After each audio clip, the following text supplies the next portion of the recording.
Welcome to the Before You Plan the Magic podcast. I'm Sam. And I'm MK, and we're two travel agent besties on a mission to help you grow more confidence, creativity, and customer service within your travel business.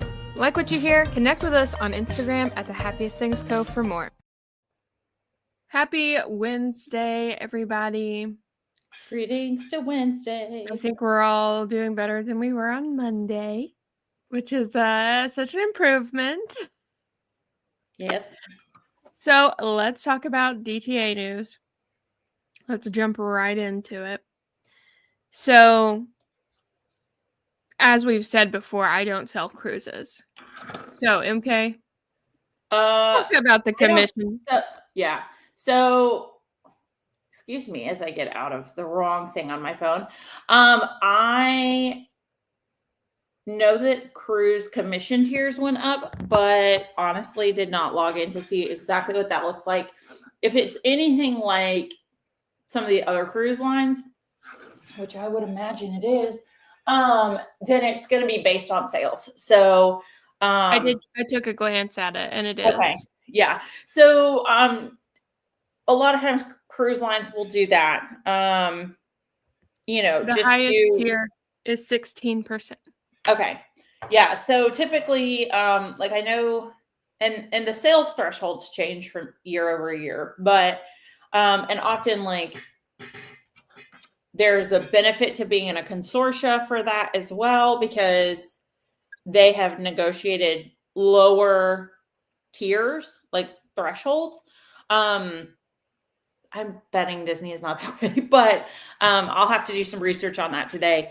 But typically, once you sell a certain amount, your commission will go up from 1% to, like Sam said, the highest is 16. So there's probably, you start at 10 still, but then it goes up to 11, 12, and so on and so forth. And you probably have to hit a pretty big number for it to be that 16%. It was over $200,000. Yeah. Which, I mean, so let's see.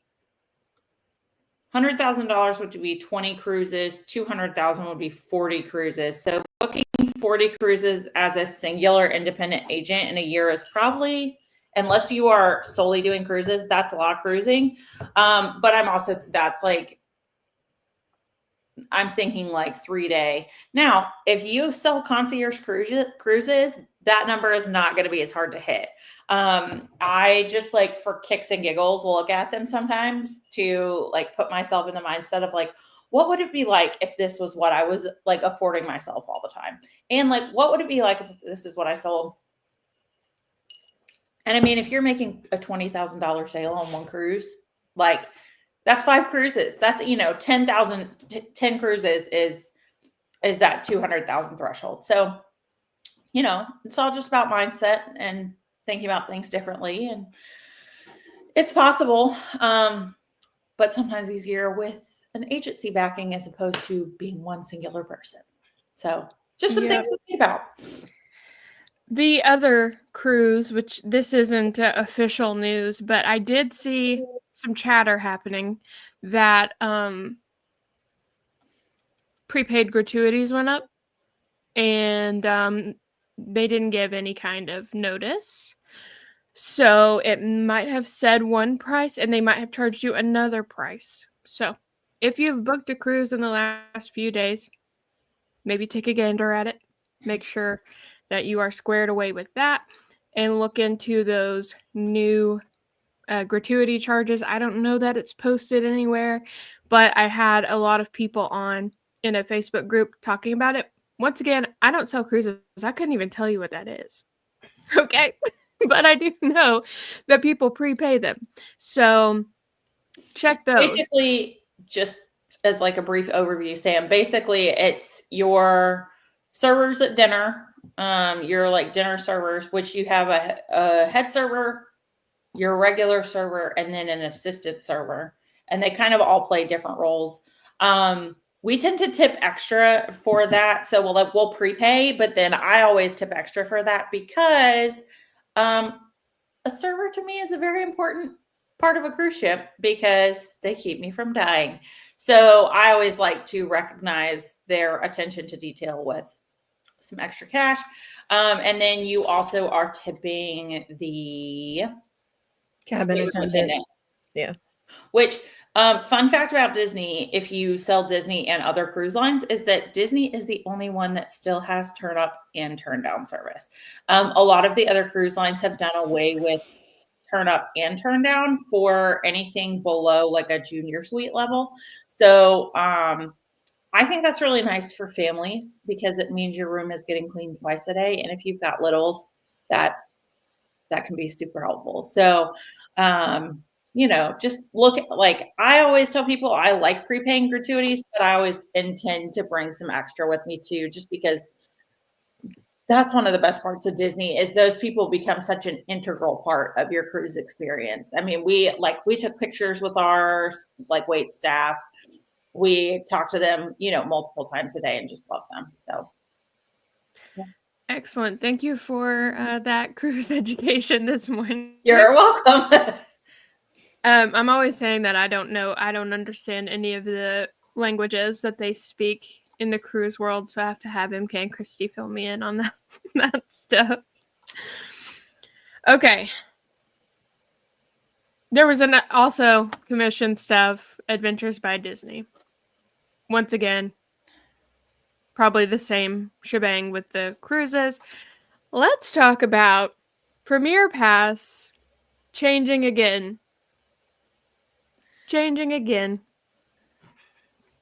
Maybe I'm biased, but I really liked when it was only available for deluxe resort guests. I thought that was, I don't know. I feel like I still can see the value in staying deluxe over anywhere else for about a million reasons. And actually I'm like mentally working on a series to talk to parents of different age children about why I would suggest where I would suggest for them, based on a question I got from a client last week. But I really liked when it was a deluxe only thing because I just felt like that was an added perk. And now I'm like, well, I mean, you still have the possibility of it selling out. But now it's going to be available to everyone. I think for me, it's still probably not in my ideal client's realm of possibility. So I haven't paid as much attention to it. But Mine too. I feel the same way. I think it's really quite interesting how it's changing and evolving every 5 minutes. And then you just have to go in and update all of your education and all of your resources. And all of that is a little bit annoying. And also, I'm going to go on a rant. Why aren't they making it commissionable? Why can't we pre-sell it? Like, we're the ones that end up having to do all the stuff for it anyway. And that's where, if somebody can afford to get Premier Pass, I have started playing around with the idea of what does it look like to book all of that for them and then include a day of strategy that combines what I've already booked for them and charging that as a fee. My opinion is if they can afford Premier Pass, they can afford to pay me for my time. And maybe that's like I don't know. I feel like people are going to have different opinions about me saying that. But if you can afford the $200 to $400 per person to get a Premier Pass, then you can afford to pay me a fee for getting that on your behalf. I mean, I agree because here's my kind of thing. We have a job and the kind of specifics of our job are not lined out.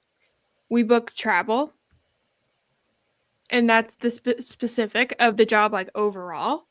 Now, your level of service varies between each travel agent and each travel party in the different levels. So, yeah, I think like if you are building strategies and super specific items and things, that's above your service that you're being paid for. Well, I think the other thing, and this is one thing that I have started sharing with my clients in calls, is like, I am not going to take on as many clients because of the amount of extra I'm doing for you. So, like, for me, I'm not going to have 2 trips that start the same exact day because I can't give the same amount of attention to both of those dining reservations.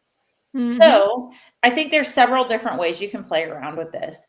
But like, I have started being like, well, if you don't get a dining plan, it's going to cost X amount for me to book your dining reservations, because me doing all that work is still time for me.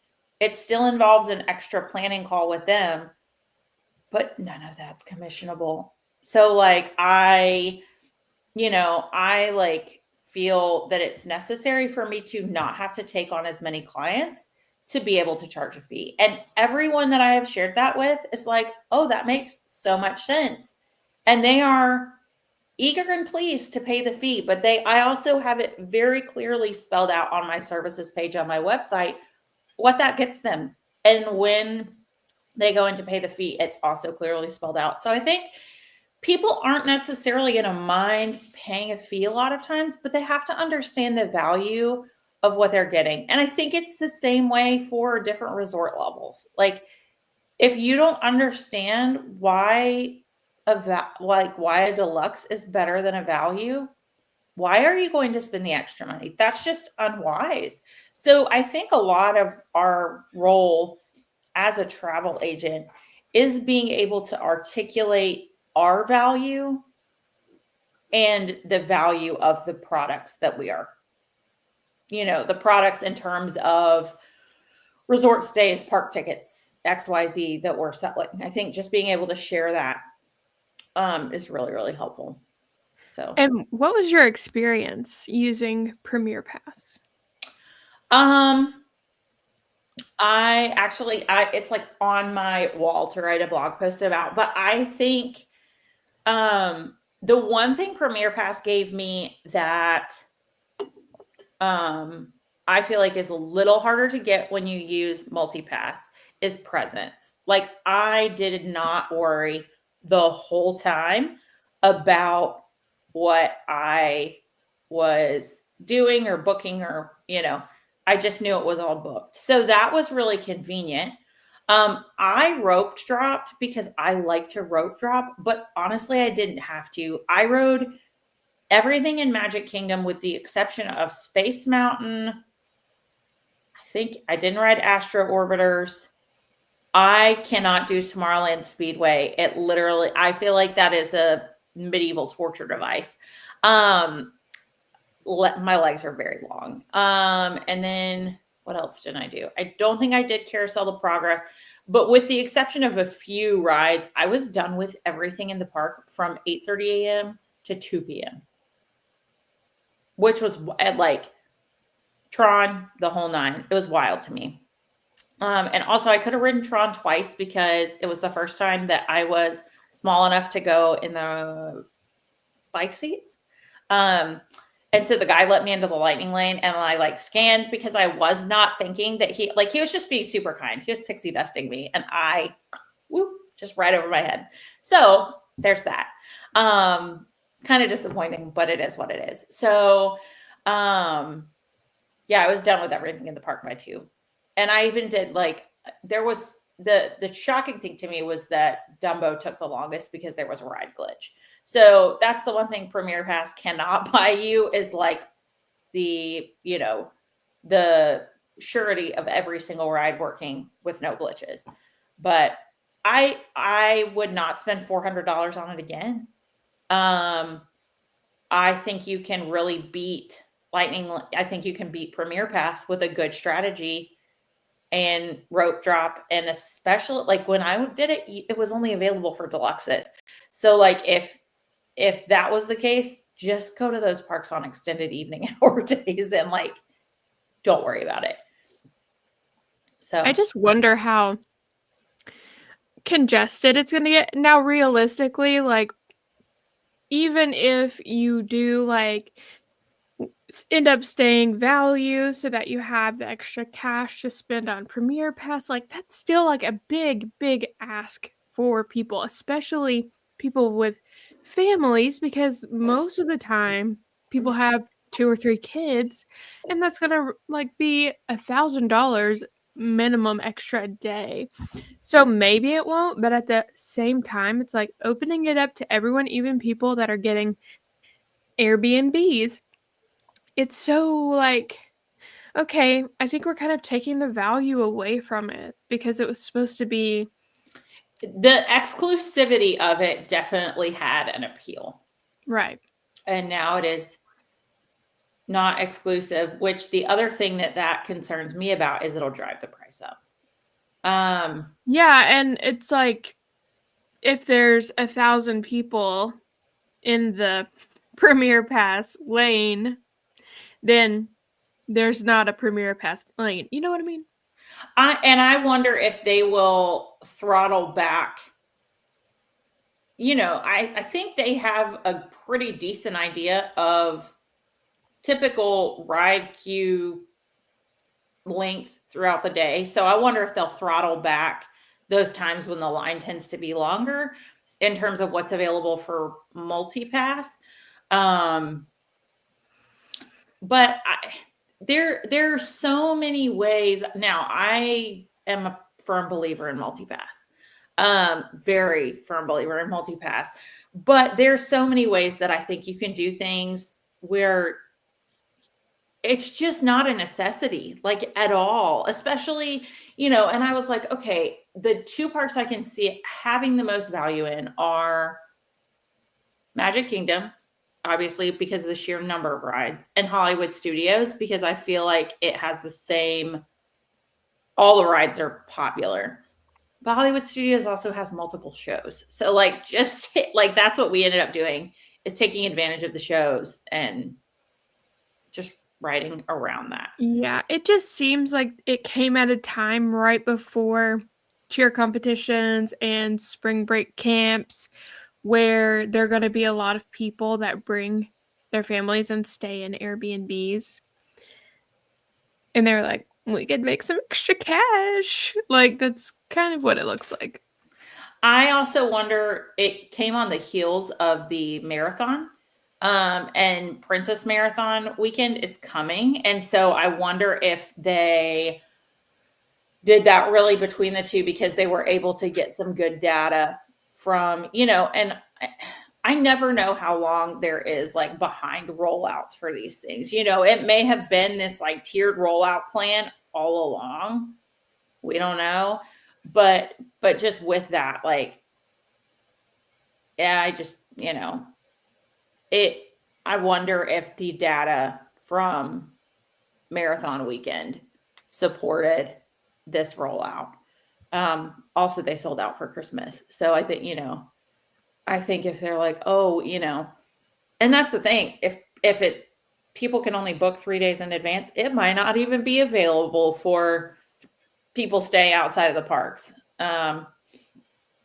So there is still the 7-day benefit for in-park, on property guests, but Well, with that, our final hot takes thoughts. on that this morning. Anything else we should hit this morning? No.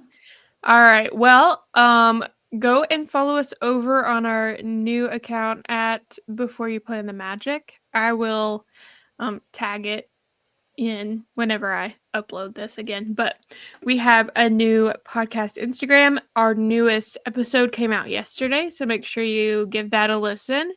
And we will be back on Friday morning. So we will see you then. Happy Wednesday, everyone. Bye. Thanks so much for listening to Before You Plan the Magic, a podcast with a mission to help you grow in confidence, creativity, and customer service within your travel business. Like what you hear and want to connect on a deeper level? Join us on Instagram at the Happiest Things Collective.